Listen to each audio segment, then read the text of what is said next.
बहुत यह समय कहानी पहले की सुंदरता बात का है। एक महत्व दूर राज्य में एक हमें सुंदर और खुशमिजाज राजकुमारी सुंदरता को रहती थी भीतर ही जिसका देखना नाम चाहिए रत्नप्रिया फ्रेंड्स। था।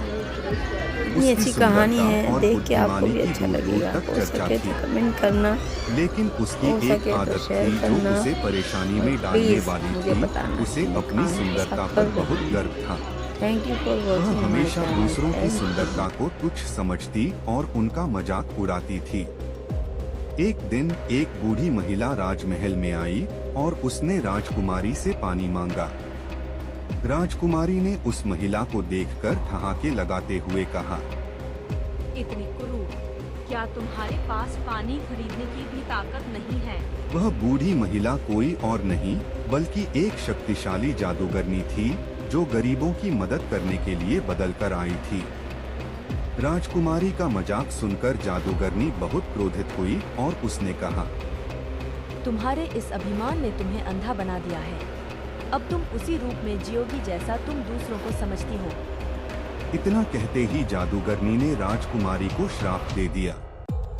राजकुमारी की सुंदरता एक पल में गायब हो गई और वह एक बदसूरत कुरूप स्त्री बन गई। उसका चेहरा बेजान हो गया, उसकी आंखें धुंधली हो गई और उसके बाल बेतरतीब हो गए। अब वह खुद को पहचान भी नहीं पा रही थी। राजकुमारी ने रोते हुए जादूगरनी से माफी मांगी और कहा, मुझे माफ कर दीजिए, मैं अपनी गलती मानती हूँ। मैंने अभिमान में आकर आपकी अवहेलना की। जादूगरनी ने कहा, इस श्राप से छुटकारा पाना आसान नहीं होगा, लेकिन एक तरीका है। जब तक तुम अपने हृदय में दूसरों के लिए सच्चा प्रेम और सम्मान नहीं लाओगी और अपने कार्यों से यह सिद्ध नहीं करोगी, तब तक तुम्हारी सुंदरता वापस नहीं आएगी। राजकुमारी ने ठान लिया कि वह अपने अभिमान को छोड़कर लोगों की मदद करेगी और सच्चे दिल से सबका सम्मान करेगी। अगले दिन से ही उसने राजमहल छोड़ दिया और गांव में रहने लगी। वह गरीबों की सेवा करने लगी, बीमारों की देखभाल की और जरूरतमंदों की मदद की।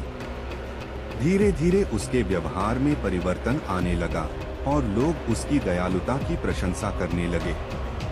कई महीनों के बाद जब उसने पूरी तरह से अपने अभिमान को त्याग दिया और सभी से प्रेम और करुणा से पेश आने लगी, तो जादूगरनी फिर से उसके सामने प्रकट हुई। उसने कहा, तुमने सच्चे हृदय से अपनी गलती सुधारी है। अब मैं तुम्हें तुम्हारी सुंदरता वापस देती हूँ। राजकुमारी की सुंदरता फिर से लौट आई, लेकिन अब वह न केवल बाहर से सुंदर थी बल्कि अंदर से भी एक दयालु और विनम्र व्यक्ति बन गई थी। शिक्षा: इस कहानी से हमें यह सीख मिलती है कि बाहरी सुंदरता का कोई मूल्य नहीं होता यदि हमारे दिल में अभिमान और दूसरों के प्रति अनादर हो। असली सुंदरता सच्चे दिल और विनम्रता में होती है।